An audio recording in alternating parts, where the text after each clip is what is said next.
Hey, it's Ed. Welcome to another edition of Lessons from My Mentor. This one goes back to 2004 with Tom Zenty, CEO of University Hospitals Health System in Cleveland, Ohio. You recall I was the unexpected CIO, very young and very young in my career. They took a big chance, so thankful. And my first big thing was to put together an evaluation for electronic health record. And what I learned from Tom was that since I was not a clinician, I need to make sure that I had adequate clinician perspectives because his experience, he was like the COO at Sinai. And most of you won't remember the story because it's been a few years, but definitely for those of us with a little bit more gray hair, everyone knew the story. They were one of the first to do a EHR try, and it got torpedoed. And it was because of a couple clinicians, and they were not engaged appropriately and all those sorts of things. So lots of lessons learned. So he was teaching me, okay, we can't make that same mistake. Make sure, you surround yourself with a lot of clinicians. And I did some research and all that kind of stuff and learn from other people.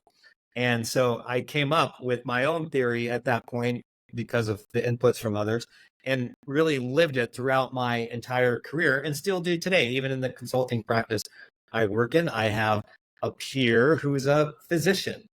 So you may not be a physician. You may find yourself like I've been, where I'm a CIO or leader in tech and digital, and I'm not a clinician. So instantly, you don't have the same level of credibility amongst the clinical staff, be it nursing, be it physicians, because you do not understand their life. And it's true, there's not much you can do without being in their position, having gone through their education and taking care of patients hands-on. So it's all valid, accept that.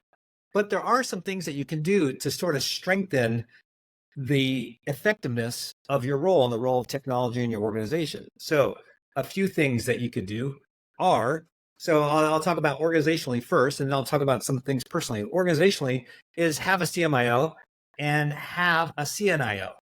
And those are so important. And I would make them upfront and center. And so I always try to do that. So if it was something clinical, even though they might report to me, it appeared to everyone else that they were leading it, and they were. And I was behind the scenes supporting them. Ultimately, I was accountable, but the perspectives mattered. The visibility mattered. Very important. So they were out in front, and they were the ones that were sort of leading the different clinical initiatives. Plus, they had all the relationships, and they could help develop the relationships with IT. And so that's what you have to leverage as well, is have your CMIO create opportunities for you to better engage with the medical staff. And then same with the CNIO on the nursing side. And depending on the size of your organization, you might have even more type of positions that are similar to that, more outreach. I was in some big organizations. I had multiple CMIOs, and some would be specific to ambulatory or maybe acute care, but you just repeat the same process. So make sure you have those roles. And if you're in a smaller organization, I get it. You don't have the same budget. But I'm telling you, because I've been in smaller organizations too, you'll always find someone who loves tech, who wants to be involved, and will do it on a part-time basis or very, very fractional. I've had people like work 0.1. It's important enough that you could find something like that in your budget. That is really, really important to do. All right. So now what can you do? What else can you do in addition to those things in order to make sure you're successful in having that clinical support, since you are leading a clinical organization? So there's so many things. One is volunteer. So you've heard my stories before. I volunteered once a week. You incorporate your kids, your younger children, so you can work that into your work-life balance, that thing. But this enables you to spend time with clinicians. And I won't go into the stories, but it's very, very profound experiences that happen. And you'll get to learn a lot. So you'll interact with clinicians as well as patients. So that's pretty easy. Shadowing. So I've described before the shadowing that everyone in my teams had to do at least once a year for an entire day. Now, as a leader, you should shadow probably monthly, or you can consider it rounding. So I would try to round monthly, and I tried with my teams to do the same, not in every organization, but in several of the organizations. So it's like on a monthly basis round. So a lot of organizations, you'll already round. Like if you're an executive, they'll probably have monthly rounding. If they don't, you should start it for all of them. If they do, you've already got the monthly rounding in place. But I would take your team. So, try to create your own monthly rounds. And I'm telling you, the clinicians love it. Spend time in surgery. That's so fascinating. Such a fascinating experience. So there's different things like that. Then the next level is take some education. So I was fortunate being a combat medic. I had been educated. I was an anesthesia tech, had been educated. So I did have some clinical background. If you don't, take some classes. And I'm telling you, it'll help you, give you better perspective in the workplace. It'll enhance your credibility. So don't think you're too old or too established to go get educated. And even if it's internal education, and take some nursing courses, I think they would love it. So that's another thing you do. Another sort of next level is to serve like a shift. So I think, I did that at the Cleveland Clinic. I served one shift a week, 5 a.m. to 1 p.m. in the OR. And that was a fascinating experience. And I didn't go, I think I told the detail before, so I'm going to go there. But there's ways of doing it that doesn't disrupt anything. It gives you a better perspective, understanding what nurses go through, what scrub techs go through, what radiology goes through, lab, all the pieces and parts of an OR, very complex. And of course, the surgeons, super, super informative and super important. So those are the different things you could do. Another one, and again, it depends where you are in your career, depends on the culture of your organization, but I found it helpful, and I've done this a few times, was I created some committees just of clinicians. So you probably, if you have a governance structure, you might have sort of a clinical subcommittee. That's one way. In governance, our governance was always, depending where I was, in some cases, the co-chair was always a physician. And of course, there was nurses and stuff like that. Could have been a nurse. But there's heavily dominated by clinicians, because that's what we do. We're here to serve patients. So that's really critical. Another time, it was so funny, I knew that the residents, again, this goes back a few years when technology was just first emerging and everyone was considered old school. We didn't have all the right tools, but these younger people that were the residents just out of medical school, they had a lot of ideas. And so I created a special committee of residents.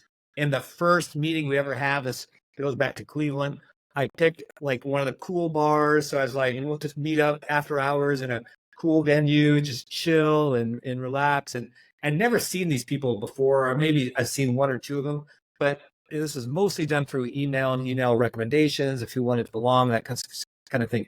So the plan was to meet at 7 p.m. at this particular like cool place that they all like to hang out. And so we did, but unknown to me, when I planned it, the Cavs actually got LeBron James, who were actually pretty good and made the playoffs. And that was there was an away game, but that was the playoffs headquarters. So I showed up and there was thousands of people there. And that meeting never happened. And that was our first try, but we did subsequently, were able to meet up. That was before we had a lot of tech capabilities where we could have probably still salvaged at night. But instead, we enjoyed a great game. I don't know if they won or not. But anyways, there's different things like that you can do. The last one that goes back to the organization structure, I talked about the CMIO, CNIO, is at one area, it was Texas Health, we had 25% of our team were credentialed clinicians. I don't know that I ever achieved that height again, but I love that. So this could be lab tech, radiology techs, nurses for sure, physicians for sure. But when you took a look at the IT team and the credentials, 25% were clinicians. And that was great. I think that was a great balance. Could have been more, great. I would have loved it.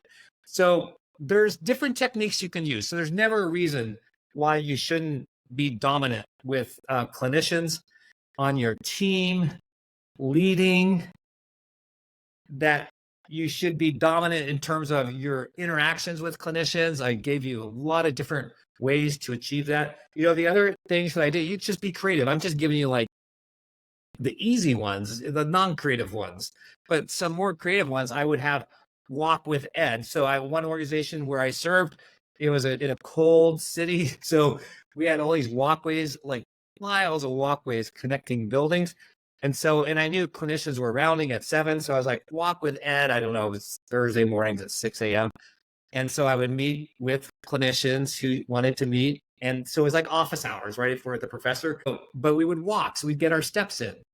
Those were awesome. And I did the same in the evening. I wouldn't recommend this this one anymore, given how times have changed. But it was let's just say it was for them to unwind a little bit because they all met. I knew where they meet up. There was meeting places, and if you can get in with the clinicians and find out where their meeting places are and just chill with them in their environment, that's a really great place to get feedback. But that's how I'll put it. And then I also made arrangements for those who like to run. So if they can't run, don't want to run, fine, we'll do the walk or the after hours thing. If they want to run together, they can run. And so I've had plenty of, I still do it today. If you see some of my posts, these are clinicians that I just made friends with over the years. And every time we're together, we run and just catch up on life and catch up on tech and things like that. It's a great way to kill two birds with one stone.